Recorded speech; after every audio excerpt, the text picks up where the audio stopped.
contrived, goofy song. A business card. It's a song that only works at the time. It is not timeless music. I think this is something we've said probably for many years in this podcast, so many episodes. The power of nostalgia in music. If you're nostalgic about Eminem, you probably need to see a therapist. If you hear that song and it just takes you back to someplace, I don't really want to know what that place is. It's probably no place good. What is the difference between My Name Is and that Jimmy Ray song? Are you Jimmy Ray? Are you Johnny Ray? Or whatever? Do you have any idea what I'm talking about? Okay. No. It was some song that was like maybe made it halfway up the top 40. So it was on the radio a little. Okay. I don't even know the name of the artist who does it. Or like Rico Suave. Oh, I remember that. Just any of those hits where it's just the guy who it's his first single and the whole single is just him telling you who he is. That's like, right. My name is this. Rico Suave. Yeah. I mean, there's a whole genre. Rico. If someone hasn't made this playlist on one of the streamers and you have nothing to do, you could be the guy who makes the self-introductory debut single playlist. Oh my God, there's so many. That's amazing. I even already spilled this beer in my crotch in like the first minute of recording. Did you do it? Yeah. At least it's not on the floor.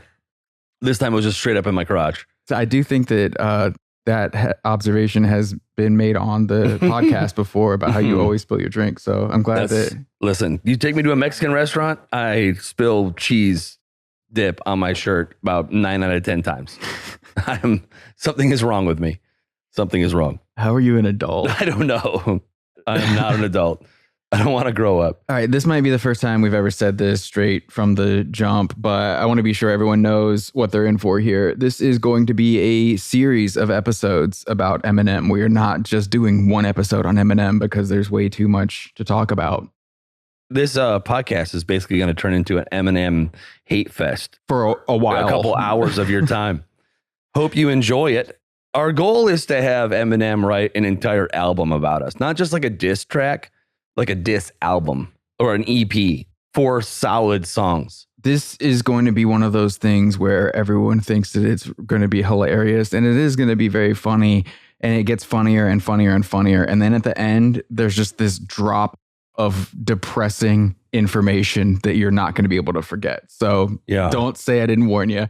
This is perhaps the most commercially successful rap artist of all time, which by definition means there are thousands, if not millions of people who view the entire genre of rap through having Eminem as their entry point.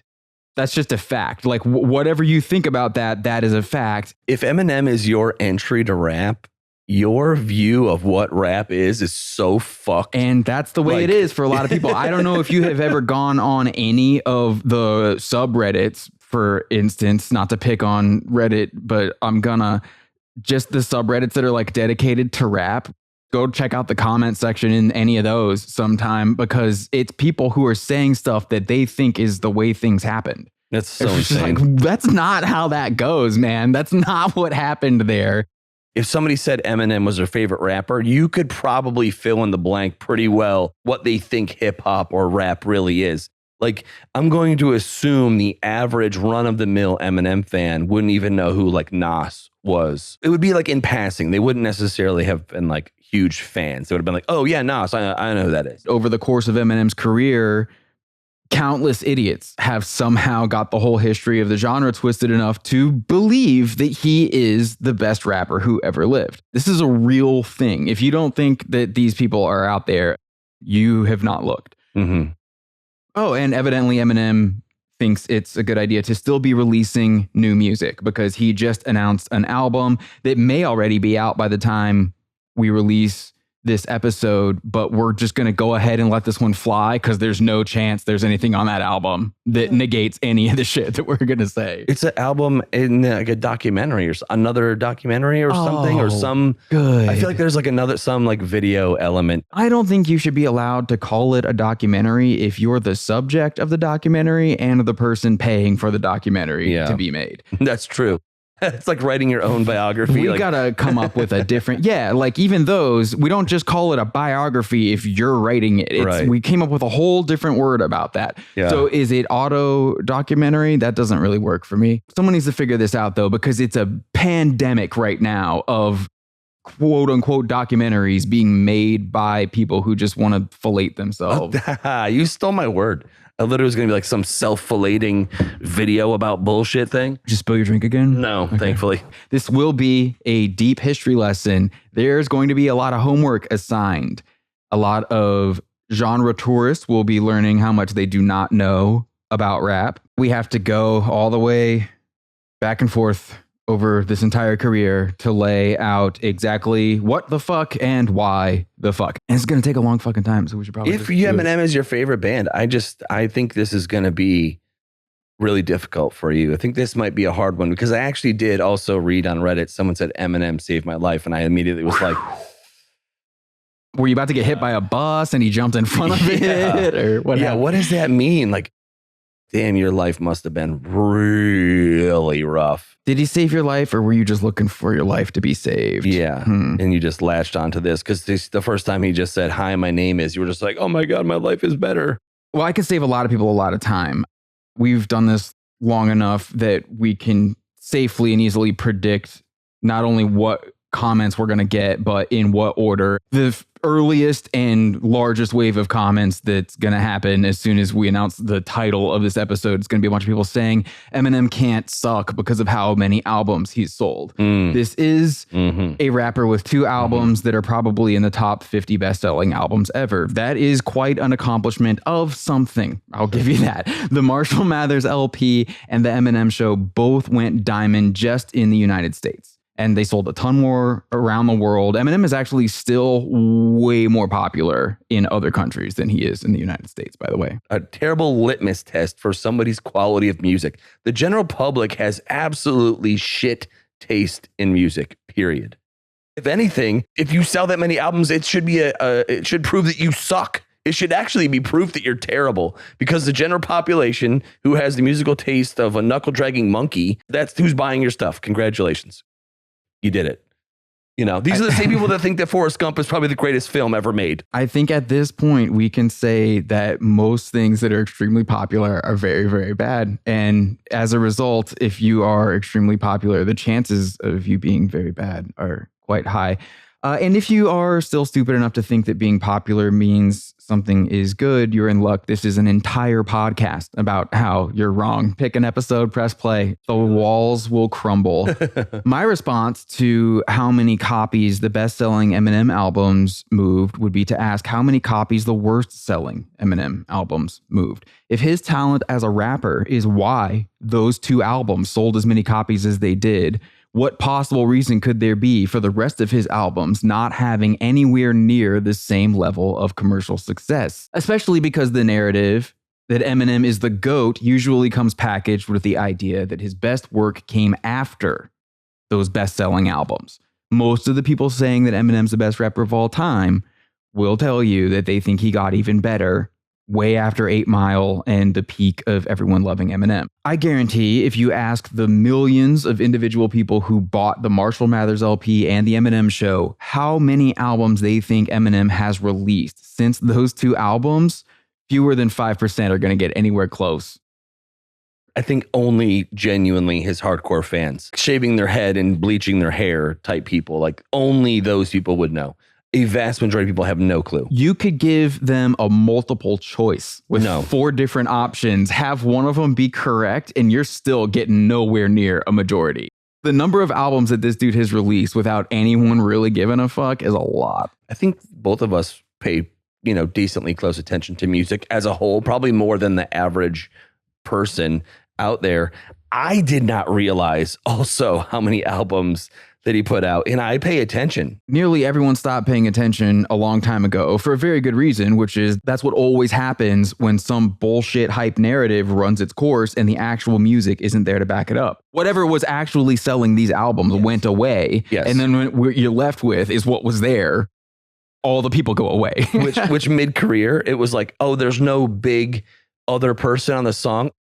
Rihanna's not on the song, then nobody even knows about it. Nobody cares. I, for one, think it's a real shame that everybody stopped paying attention to Eminem a long ass time ago, because he has spent the past 20 years creating some of the most embarrassing trash anyone's ever made. It's almost like his secret goal is to prove that he's the single most overrated rapper of all time. Maybe people not knowing that all those albums came out was probably the best thing for his career.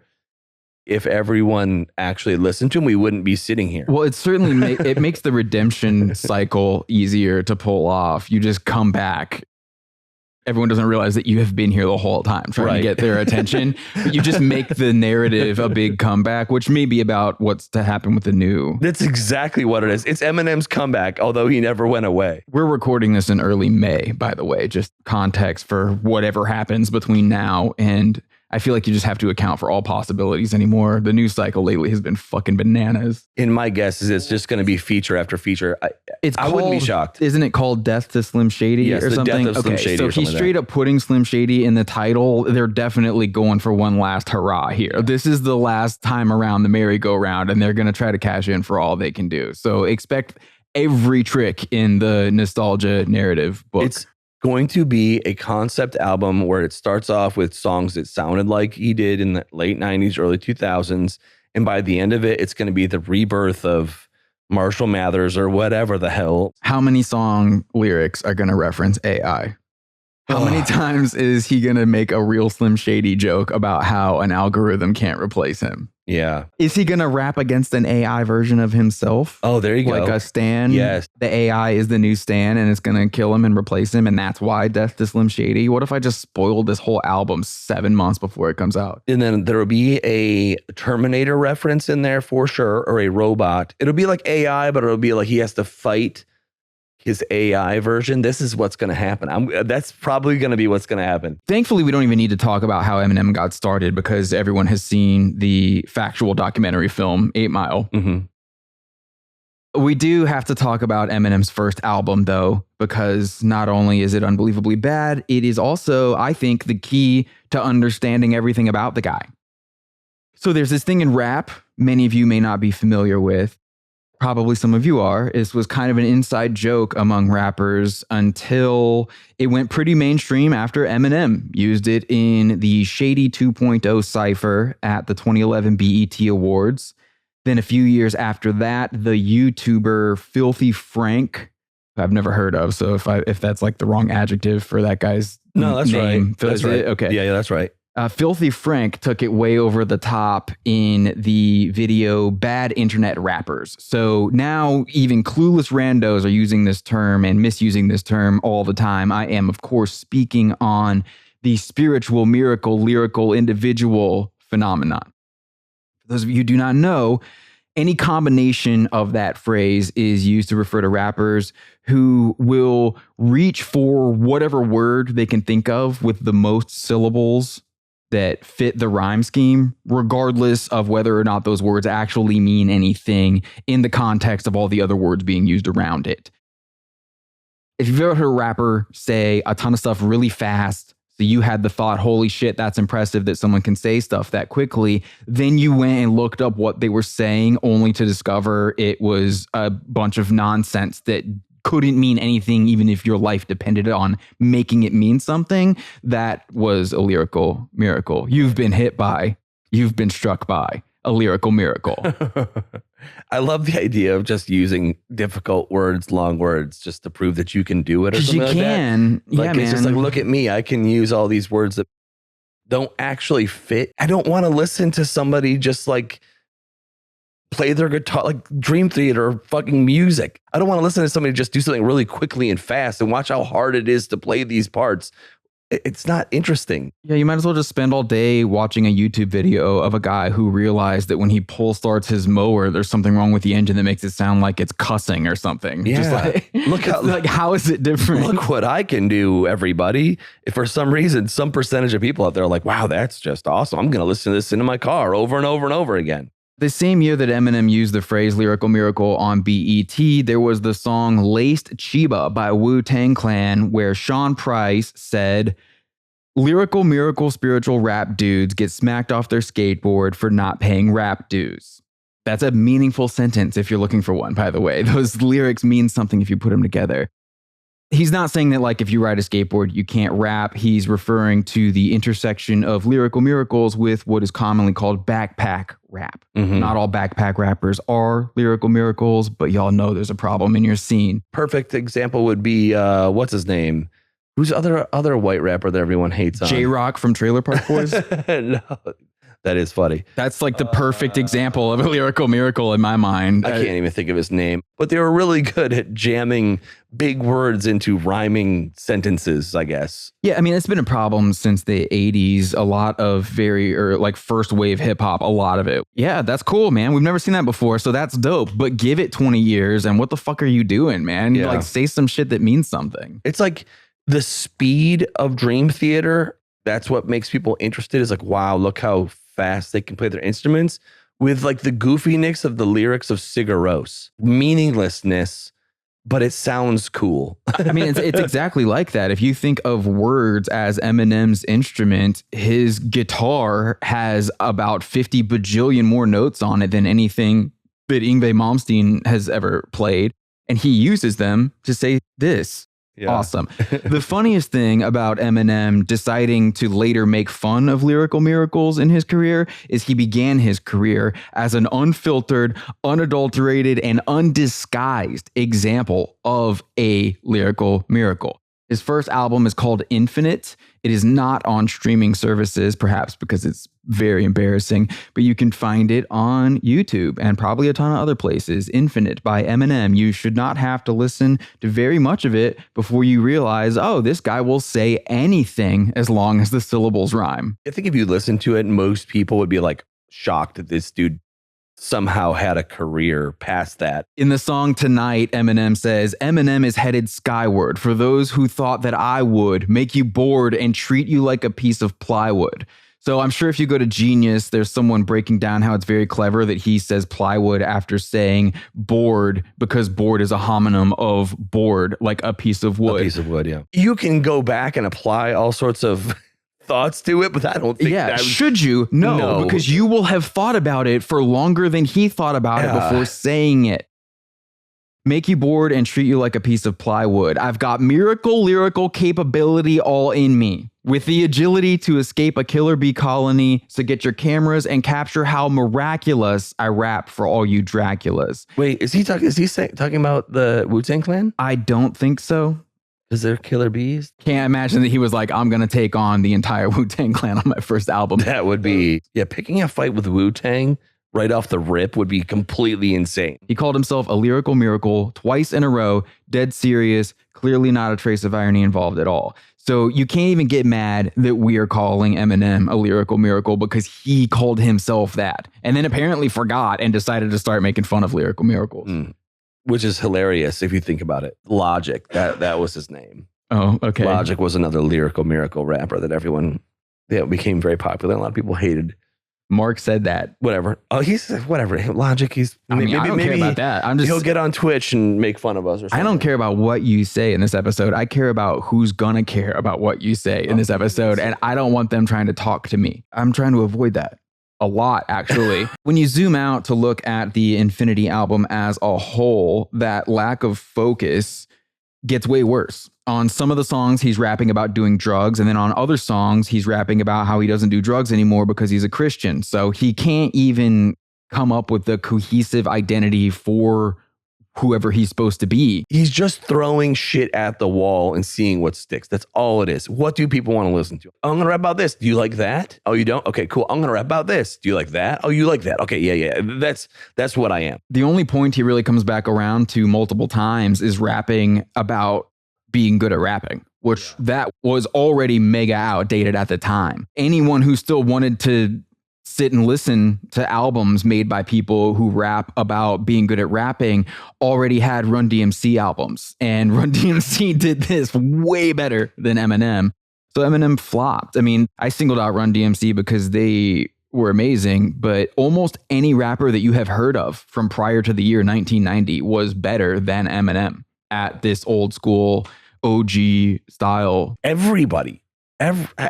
all. I mean, I'm sure there's people we've never even heard of before, but if you've heard of them before, they definitely made better music. I mean, even the first album is atrocious. Even the ones that get made fun of, man, like Will Smith in the Fresh Prince years was undeniably better at this style of rap. And if you would like to embarrass yourself by trying to disagree, go ahead and do it in the comments and see how long it takes for the real heads to show up with evidence, man. Yeah.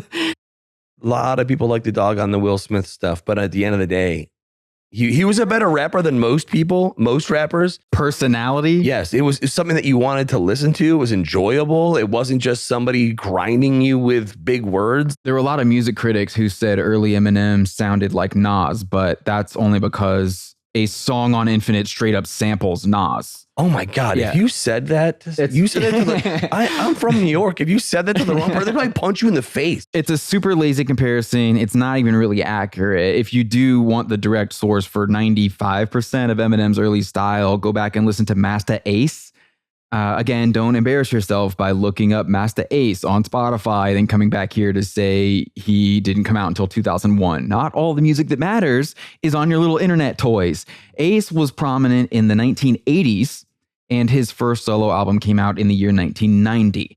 But if you want to hear this Eminem thing, go check out the rhyme schemes he was using on that entire Masta Ace Incorporated album, Sitting on Chrome from 1995.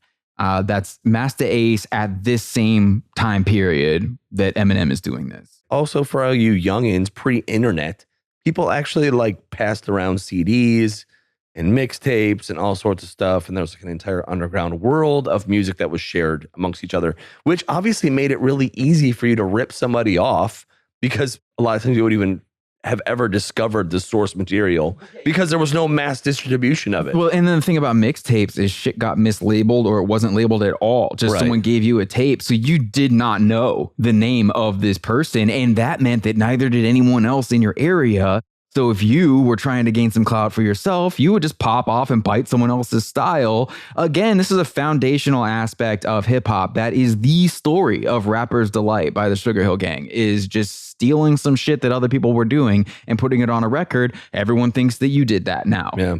And then fucking 30 years later, some asshole like me has to come along and rewrite history. Remind you of history. As far as how Eminem went from being this corny lyrical miracle to, oh my God, this might be the best rapper of all time, that's not what happened. It was the Slim Shady character, and how that happened. This is probably a fan favorite part of Eminem's origin story, is about the time he went to the Rap Olympics battle contest in Los Angeles, but he only took second place. He didn't win, but he still got discovered. That's the story. Then the fans have this whole conspiracy theory about how the contest was rigged against Eminem, and that's why he only took second place. They wouldn't let a white rapper win, you know? Pretty good story, but couldn't be further from the truth. Not only was the contest not rigged against Eminem, if you look up the lady behind this, her name was Wendy Day. You can look this up. You can also try and figure out why there wasn't a Rap Olympics every year before this and every year after this. If this is such a fucking prestigious event, they called it the Rap Olympics. What happened the year before? What happened 2 years after this? What happened at the Rap Olympics? Oh, nothing, because they didn't exist? Okay. Wendy Day talks about this like she fabricated this contest wholesale as a showcase for Eminem. Instead of just doing a showcase, had to come out and present it almost like a play, like a improv play where they go and assemble this rap crew of real battle rappers from the LA area, I believe, bring them in, and then they assemble a crew for Eminem. They don't bring Eminem and all his people out to LA to do this. It's Eminem with a bunch of other people that they put together to be his rap crew. It sounds a lot like this contest was supposed to be rigged for Eminem, and they just forgot to do the actual rigging it part. Like whoever won it was so good, they're like, no, we actually have to give it to this guy. You can find interviews and decide all this for yourself. There are interviews with the people who were on the real battle rap crew, the people who were there to go against this assembled crew that was assembled to showcase Eminem. The people on the real battle rap crew talk about there being this big vibe shift in the room when the judges realized the real rap crew wasn't there to take a dive. Mm-hmm. Oh yeah, we started rapping and everyone was like, "Oh, what the fuck is happening right now?" Oh shit! Oh shit! Oh shit! They're like, "Do I get paid no matter who I vote for?" Because I feel like we got to really vote for that guy. It seems like everyone just assumed that the real rap crew got hired to lose, the same way that the team who always plays the Harlem Globetrotters, spoiler alert, loses every time. But then the real rap crew was like, we're taking first. I'm sorry. Homie's got to go down. We're taking first. You can find footage from this night. You can watch this happen. You can't see it all. It's edited very carefully. But you can see Eminem's parts, and you should pretty quickly get an idea of how this motherfucker was able to lose his own showcase.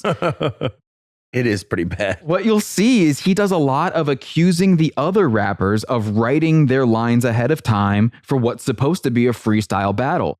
What's interesting about him doing that is the whole time you can tell Eminem is absolutely relying on a bunch of lazy end rhymes in order to make his own pre-written lyrics fit the beat. In the Olympics footage, Eminem uses a facial tissue, racial issue line from a battle that he had done months earlier with a guy named Juice. You can find that online. In the earlier Juice battle, Eminem uses lines that were released on Infinite the year prior. So it goes album, those lines pop up in a freestyle battle. Lines from that freestyle battle pop up at the Rap Olympics. This is not a goof or a mistake. It's a fucking pattern. This guy routinely brought pre-written lyrics to what were supposed to be freestyle battles, then accused other rappers of doing that against him. First of all, I think battle rapping is so goofy to me because I just assume a majority of this stuff has been pre-written or pre-thought about. I feel like a lot of these things could just be regurgitated. So the fact that like he couldn't even do it that well is really bad. If you're going up against someone who can freestyle Sure. and they say a bunch of shit that you need to respond to, Yeah. and if you don't, then everyone kind of knows why.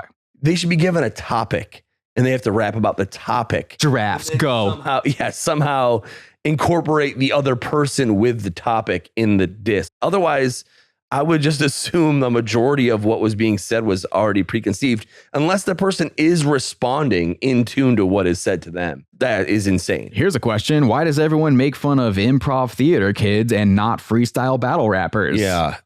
What's the difference? I'll tell you, if you want to see me have a full-on meltdown panic attack like I can't function, slam poetry. Oh, yeah, that's the actual worst, my man. God. I would rather listen to a Joni Mitchell album than attend a slam poetry event. I just, even saying the words, like just instantly make my skin crawl. I bet you a rap battle would probably be pretty close second for me. A situation where I had to watch this unfold, I would have to drink a lot of alcohol. I would have a panic attack. I would have a really hard time. Eminem's origin story is trash. He was just a corny rapper. Audiences weren't buying it. Lost his own showcase. He was not any kind of champion on the battle rap scene, no matter what anyone says. His solution for this problem was never to become a better rapper. He didn't go get lost in the woods for a year and a half, sell his soul to the devil, and come back rapping and playing harmonica at the same time. He jumped on a gimmick that he saw working very well for other rappers. Now, horrorcore, that is HORRORCORE, horrorcore had already long been a thing. 1991, you got Ghetto Boys saying some outlandish shit on the song Chucky. Yeah, that's some good shit. I mean, Ghetto Boys just like technically incredible rappers compared to Eminem. Content-wise, just hilarious. I was going to say, way just better music. That's a pretty low bar, but Ghetto Boys are great. You should listen to Ghetto Boys. Here are some lyrics from Chucky in 1991. Aw fuck, Chuck's on a killing spree. Give me some barb and I'll start by killing me. When I murder, I tried to slack off. Now 100 missiles blew a little girl's back off. My name is Chucky. Some say I'm insane. You give me some gin and I might eat a dog's brain. Worse than Charles Manson, never having an equal. Went sleepwalking last night and killed 300 people. When I woke up, they had me chained to the floor. When they told me what I did, I killed 300 more. It's funny, and also that rhyme scheme is sort of a throwback to what y'all are probably familiar with as Ice-T, but there's like a whole history of that rhyme scheme. They're paying respect to older rap while doing this crazy shit. That came out in 1991, and it was already saying shit that everyone was going to act like was so shocking when Eminem repeated the same act, 5-6 years later? I mean, if Eminem didn't come out when it did, and what was happening in music across the board wasn't happening in hip hop, but also just the rise of nu metal and Marilyn Manson and all those things, nobody cares. Nobody would pay attention to this. It's like a time and a place thing. The song Chucky was written by Gangsta Nip, aka the South Park Psycho, which was the name of Nip's first album that came out in 1992. I would recommend checking out the song Psycho because the beat is incredible and you can hear him say stuff like, "It's time for a murder, I'm finna kick ass, breastfeed newborn babies with unleaded gas, blood gushing out your head, it's getting thicker and thicker, pour some chocolate on your arm so it can taste like a Snicker." The way that he is even talking about this stuff should sound very familiar to people who are rushing here to defend early Slim Shady era Eminem. That's the Slim Shady playbook right there that dude just read from in 1992. And of course, there is the Method Man intro on Wu-Tang's 36 Chambers from 1993, where Method and Raekwon try to outdo each other with all the ways they'd be willing to torture someone. I will not be repeating any of the things that they say. They weren't really rapping the intro. This is like, you've all heard it. If you don't know what I'm talking about, when you press play, you'll be like, oh yeah, that, I forgot about that. They aren't really rapping, but the shit that they're saying is obviously a gigantic influence on horrorcore in general and what would soon be the Slim Shady character. By the time we're talking about here, Kool Keith was already a legend, but the first Dr. Octagon album came out in 1996. If you haven't heard that entire thing, it's not surprising that you think Eminem is the best rapper of all time. I'm kind of piecing this together as we're talking about it too. Why was gangsta rap so edgy and crazy to people? And yet here comes fucking Eminem talking about murdering people, kidnapping people, whatever. And it's super popular, but like gangsta rap was too much. That was a bridge too far for people before that. That's crazy. I think you know the answer to these questions. Jeez. This all had kind of been done before. So is it just like, oh, wow, look at this crazy little white kid who raps fast and he just is saying all this really crazy shit? It's like nothing new. He talks shit about Christina Aguilera. My God. You're talking about it like it's some sort of grassroots thing that got popular and then you found out about it. That's not what happened. Right. Because back then, yeah, I mean, I guess if Dr. Dre and Snoop Dogg and a couple other people were just like, this is the fucking coolest thing, everyone paid attention. Automatically, he got a ton of attention. He could have been saying anything and he would have gotten a ton of attention. I don't even think it was the vouching so much as it was the platforming. Like MTV wasn't playing Wu-Tang videos the way that they were playing Eminem videos from the jump. So those are some examples of successful artists who are also seen as very cool to name drop and give props to. I'm sure Eminem did know about all those guys back in the day, and he would probably even tell you that he was influenced by those artists. However, I would like to suggest his biggest influence was an act he would never admit to because they are commonly regarded as the biggest joke in rap history. In the year 1996, the year before Eminem all of a sudden decided to become Slim Shady, a different rap act, also from the Detroit area, had their independent record label contract bought out for $1 million in 1996 money. That's a lot of money. Someone hands an indie rap act from Detroit $1 million, and it's because they were an example of a rap artist getting grassroots support. This act was going to make it no matter who was with them. That's why the money came. That happened on the back of this rap act spending the previous 2 years building a ton of underground hype among horrorcore fans. And of course, right now I'm talking about Insane Clown Posse. ICP were one of the biggest things in Detroit rap for several years before anyone outside the state heard of Eminem. Their second album, 1994's Ringmaster, went gold as a self-release. Like, they didn't even know how to release an album. I guarantee you, they could have sold so many more copies of this if they had any idea what they were doing. Going gold in 1994. On your own. This is before the internet really exists. without the ability to post on social media, blah, blah, blah.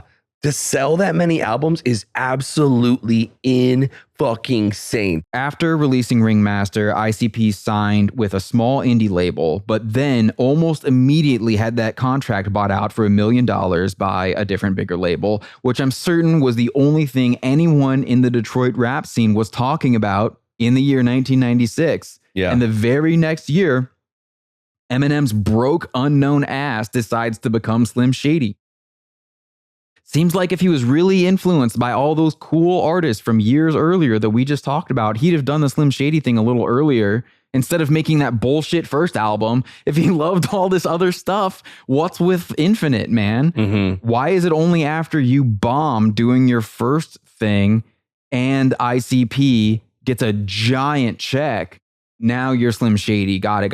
Yeah, it's almost like he kind of saw the success of these other dudes in his hometown. It was like, maybe what they're doing is working. I should do what they're doing. To be clear, I'm not saying that all of Eminem's music and ICP's music sounds the same, although some of it definitely does. Eminem's song Role Model sounds exactly like ICP, but in general, ICP's tracks, their instrumentals, as the youth call them today, are much more typical of just regular rap music. If it wasn't for the things that they're rapping about, the content of the lyrics, you would hear ICP tracks and go, oh, that's just rap. Definitely on ICP's 90s stuff, but I think even later on a song like Miracles, that's just what rap sounded like when that song came out. I think if you were being honest with yourself, you would much rather genuinely listen to ICP a majority of the time than listen to any Eminem songs.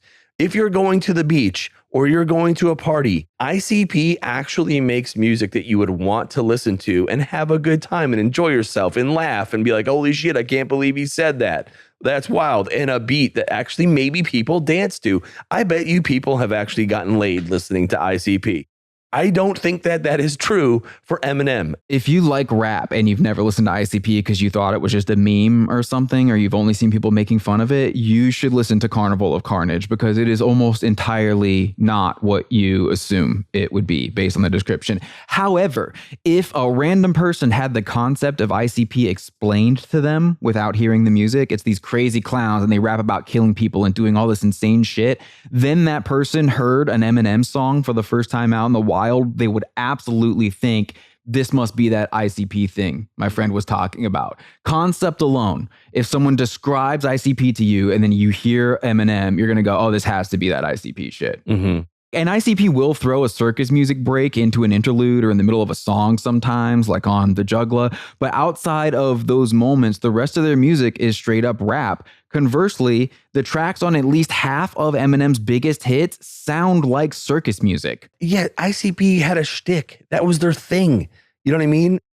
There's nothing wrong with that. Eminem songs sound like circus music and he's not playing the part of a clown. So what the hell? Yeah, it's just, I don't know, so nerdy. Here's where the episode gets a little uncomfortable for everyone who wants to leave a comment saying Eminem would never try to copy ICP. It is a fact that Eminem tried to use ICP's name to get a crowd to show up to at least one of his early gigs. There's this story about ICP getting all mad at him because Eminem made posters to hang up all around town, and he put on the posters that ICP might show up because he thought it would get people to come to his show that nobody was going to come to. Direct evidence of him trying to piggyback off of ICP's success. That's on a local level. Why wouldn't he do it on a national level? Go big. It's pretty insane to do that. And then what's even more insane to me, it seems as if they, ICP was kind of like, what the fuck? And I guess Eminem took offense to them being like, what the fuck? It's pretty insane because you chose to lie about something and put someone's name who had a ton of clout at the time. And then to be shocked that the ICP would take offense to that and be like, what the fuck? I don't know. It's pretty fucking goofy. Everyone talks about Eminem coming out with the Slim Shady LP and him being so original and everything, when the reality is he was still just a lyrical miracle rapper. He didn't ever drop that. He didn't drop that when he became Slim Shady. He was just doing the lyrical miracle thing with a shock rock gimmick on top of it. The lyrics are still packed with non sequiturs that are only there to fit a rhyme scheme. It's just Eminem started packaging all that nonsense as coming from this bizarre character, which kept everyone from grading his work the same way they would a regular rapper. Just look at the first verse of My Name Is. If any other rapper went from talking about putting 9-inch nails in his eyelids to talking about wanting to get a Spice Girl pregnant to talking about how he somehow hung his original self with a belt when he was 12, whatever the fuck that's supposed to mean, to how he ripped off Pam Anderson's tits, you would be like, bro, stop. What are you saying? You are just randomly jumping from one bizarre statement to another so you can say words that rhyme. Why are you doing this? It's like taking every edgy possible thing to say at the time. The only reason nobody applied that critique to Eminem is because of the psycho character he came up with. But then just in case that character wasn't enough to let him get away with it, he adds a further layer of distraction to hide the trick by mentioning the names of a bunch of celebrities in all these nonsense scenarios. Almost every line in My Name Is references a celebrity of some kind. Mm-hmm.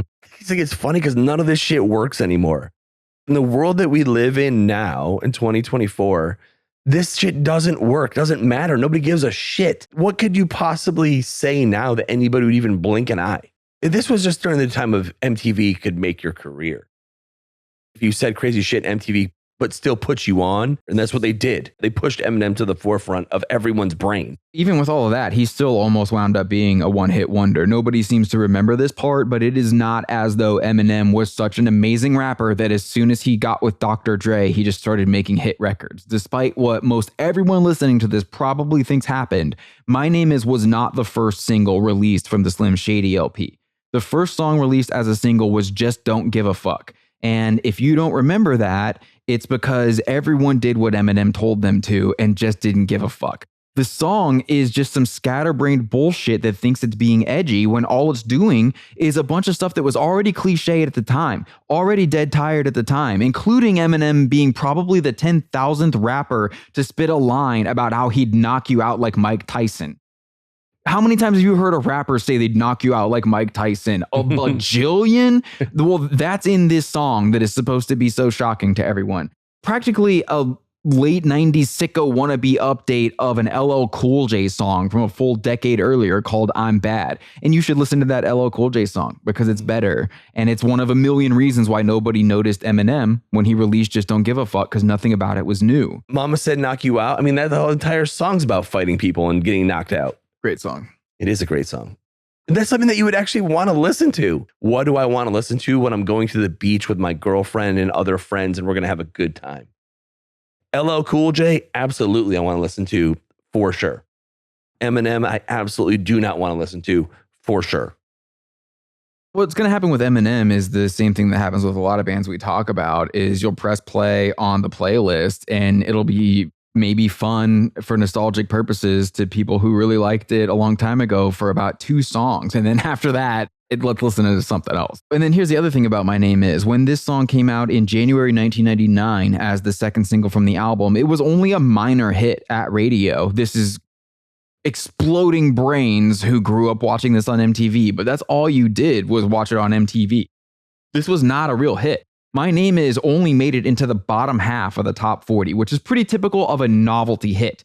MTV played the fuck out of the music video, but that's also typical for a novelty hit. When I say novelty hit or novelty song, what I mean, by the way, is a comedy act, a joke, which is precisely what everyone thought Eminem was. For example, anyone who grew up watching MTV probably thinks Weird Al Yankovic is one of the most successful music acts of all time, right? Uh-huh. He had to have sold just a bajillion records, right? Weird Al only hit the top 10 once in his career, and I bet you can't even guess what decade that happened in.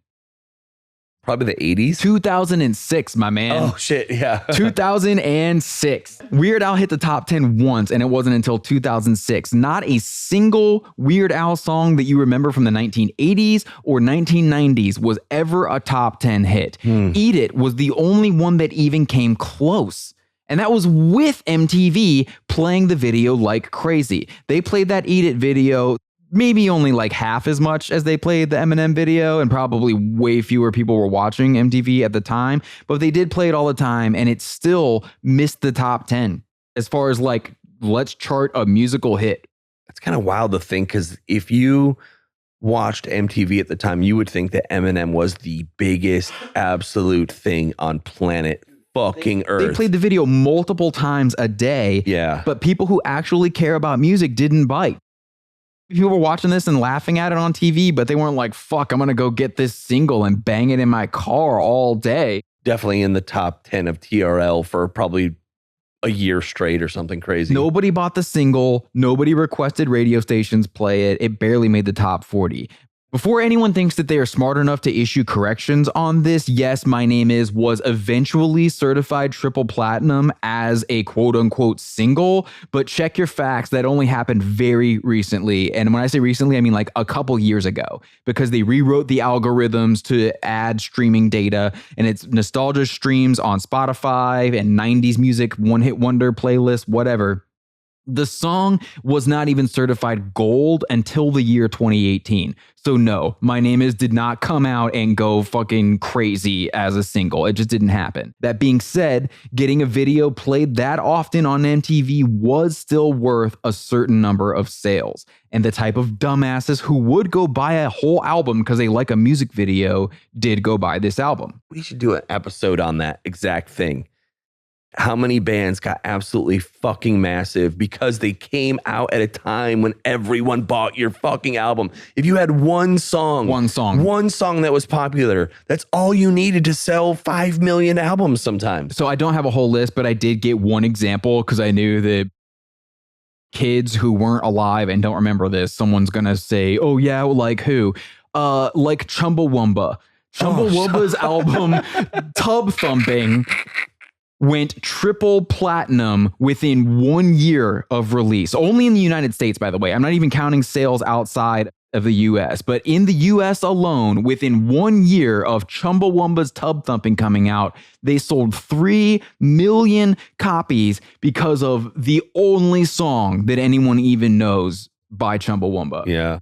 This was a real thing. Albums used to sell millions of copies because of one song all the time. Chumbawamba has outsold physical albums a majority of your favorite hip hop artists right now. For sure. Or a majority of your favorite bands right now. Yeah. Probably take your favorite bands, their favorite bands, and 5 other favorite bands of your family members and put them all together. Chumbawamba outsold them. This is not in my notes at all, but it was kind of a fun little through line while researching this Eminem series. It was right before Napster. Like, he was one of the last artists to get, you know, quote unquote famous right before Napster happened. So album sales that he was doing that are impressive now were really not that big of a deal at the time. The record industry's breaking records, you know, like the biggest pop stars are setting records every time they release a new album. Right. And then within like 2 years, it's just boom, killed it. If you're a fan of data, this is actually a really good career to use. Let me chart out Eminem's success versus the industry. And it's pretty wild. Yeah, because this is a time when like NSYNC is popular. Right before the bottom fell out. Britney Spears. These are all like the pinnacle of all the stuff pre-Napster. So NSYNC is selling what, like 1 million copies the first week of their album or something like that. Yeah, this is just a completely different time period. Completely different universe. Well, you just had to buy it if you wanted it. You could get it off a bootleg tape, but that was such a pain in the ass. You had to go to the store anyway to get the tape. Yeah. Then you had to sit by a radio and wait for them to play it and hope that you got it right. Or one of your friends who had the CD would like set up a taping operation. We had to hope he didn't fuck it up. And then it was still probably going to sound like shit. All the trouble, you might as well just buy the fucking CD. Well, so that's what everyone did. What was the time period when Columbia House was popular? Remember? Where it was like 10 CDs for $1 or something like that? It would have pushed into the late 90s, right? I mean, yeah, until Napster happened. Right. Yeah. So this is also a time when like there were so many things that they would do to push album sales. Everything the Slim Shady LP did sales-wise was strictly on the back of My Name Is being a novelty hit. The next 2 singles from that album did not enter the top 40 at all. Not even a minor hit. No hits. 1 hit. Kinda. And this dude was looking like an everyday one-hit wonder. Eminem's people figured, well, who bought that album? The kids who watch MTV. Let's send Eminem where the kids who watch MTV are. You know where that was? Warped Tour. One of the first big things that Eminem got was Warped Tour in 1999, while My Name Is was all over MTV. You would think that people love this guy. If you grew up watching MTV and you didn't go see this happen, what I'm about to talk about, then you probably would expect this to go pretty well. It did not. Eminem on Warped Tour was a goddamn disaster, and you can find old footage from that tour. Anytime someone interviews Eminem, the only thing he can talk about is how much shit people keep throwing at him. And he's like, every time I get on stage, people were just like pelting me. And also, this is a thing that's becoming a thing now. So everyone who's listening to this may have a distorted view of what it means to throw shit at the artist on stage. This is becoming a very common thing to do right now. But for the past however long, it was not normal to throw shit at artists. Definitely not. Definitely not normal. If they were getting shit thrown at them, they were in the wrong place at the wrong time. Like someone had a bad idea and put them in front of a crowd they never should have been in front of. Yes. That's the only way that you would get shit thrown at you. And that's what happened to Eminem. I guess one of the sponsors of Warped Tour this year was one of those hard lemonade brands. Mike's or something like that. Maybe. Something maybe like that. Something Whatever like that. I don't know which one it was, but whoever it was, they had all these drink stations set up. And there were, pyramid piles of lemons there because they were selling lemonade. And like, oh, what's that pile of lemons? So all these lemons are here. They put Eminem on stage. All these kids hate him. There's all those lemons. Let's murder this guy with lemons. Every show, he's just getting pelted with lemons. What's funny, too, is at the time you would think, based on warped perception, a pun intended, you would have thought that it would have been like the biggest fucking thing. So yeah, you know how sometimes you just send the greatest rapper of all time onto Warped Tour and people throw lemons at him because that's how everyone responds when someone who's just clearly a better rapper than everyone comes along. If you watched MTV at the time, which I did fucking religiously, you would think he was just the biggest thing on earth and like could do no wrong. So to go out on a Warped Tour after all that and have it just be like nobody gave a fuck is pretty wild. Body Count was on Warped Tour that year too. I'm sure. So and that's another thing. I'm sure that someone's going to say, yeah, the punk kids didn't want to watch rappers. There was rap on Warped Tour, you fucking moron. Watch a skateboard video that was made in the 90s sometime, man.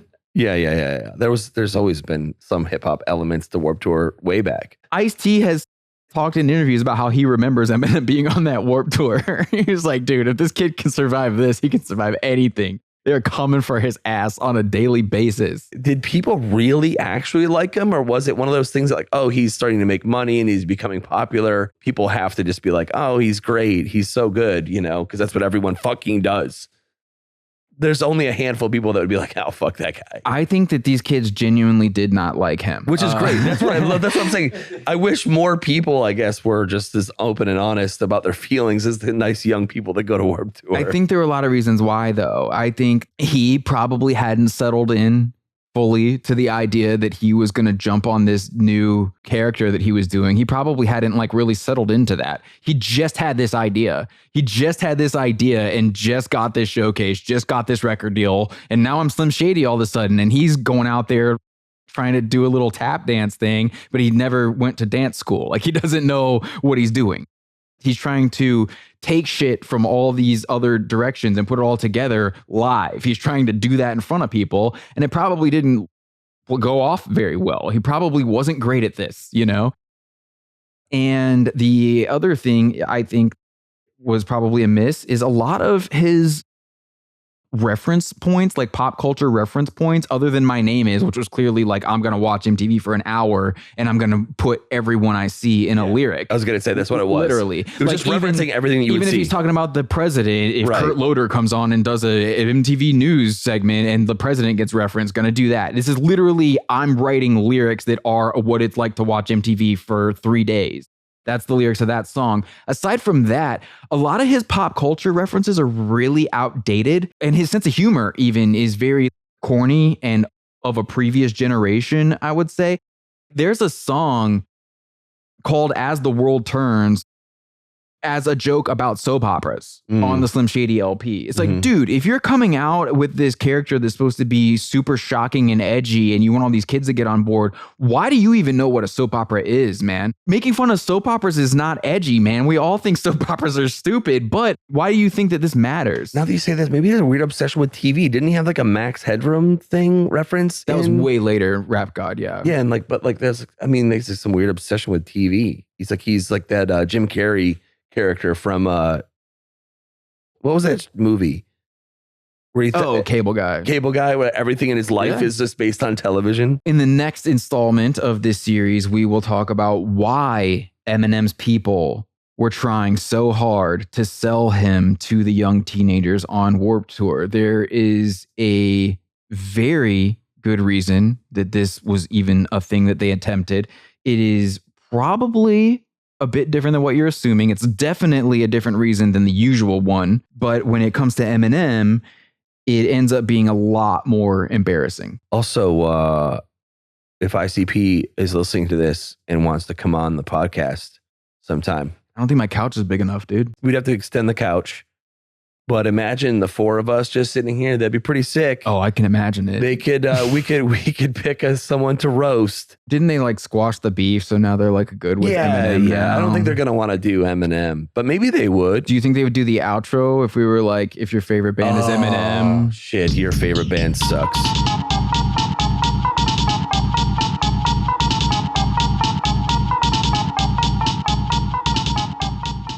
You are welcome for listening to Your Favorite Band Sucks. Who knew Eminem was such an ICP thieving one-hit wonder of a lyrical miracle, huh? That's why you can't trust the music media. Not those pop commentators, not those rap commentators, not your friends, nobody besides us. We're the only ones who'll give it to you straight. Gee, it's been so long since I did this, I'm not sure if I remember how. Go to shop.yfbspod.com. Buy some merch. Listen, there are probably 1,000 instances of rappers sincerely or ironically or insultingly calling themselves or someone else some version of a lyrical miracle prior to Y2K. And prior to the lyrics I referenced to explain why dumbasses on Twitter started calling every rapper a lyrical miracle.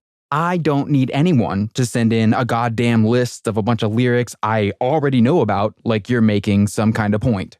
My point was that Eminem is a rapper who tried to shit on lyrical miracles despite rapping about being one and how that was awesome.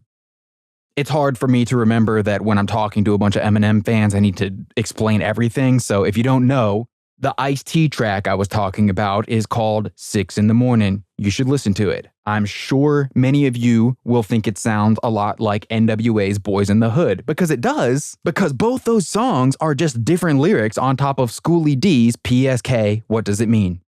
That's what a lot of old school rhyming was all about. Someone would hit on a rhythm and all the MCs would put their own words to it. It was almost like someone came up with rules to a game and everyone was showing you how good they could play the game. But they would tell you that's what they were doing instead of acting like they invented some shit. That's the difference between being part of a tradition and being whack. All right, we've been on a break. You noticed I've been busy with a lot of shit. One of those shits was working on this Eminem series for a very long time because it takes a lot more work to do something like this than it does to just do our regular episodes. When we started working on this series, we had no idea Eminem was going to release a new album. When that got announced, it was sort of like, all right, I guess we're on to something with the timing of this, and it was just a matter of going as hard as we needed to go to get it done in time. Now we're here. That new album is coming out tomorrow. Y'all have fun with whatever the media narrative's going to be when that hot garbage drops. And we will be back in 1 week with part 2 of all the stuff nobody else is ever going to tell you about why Eminem sucks.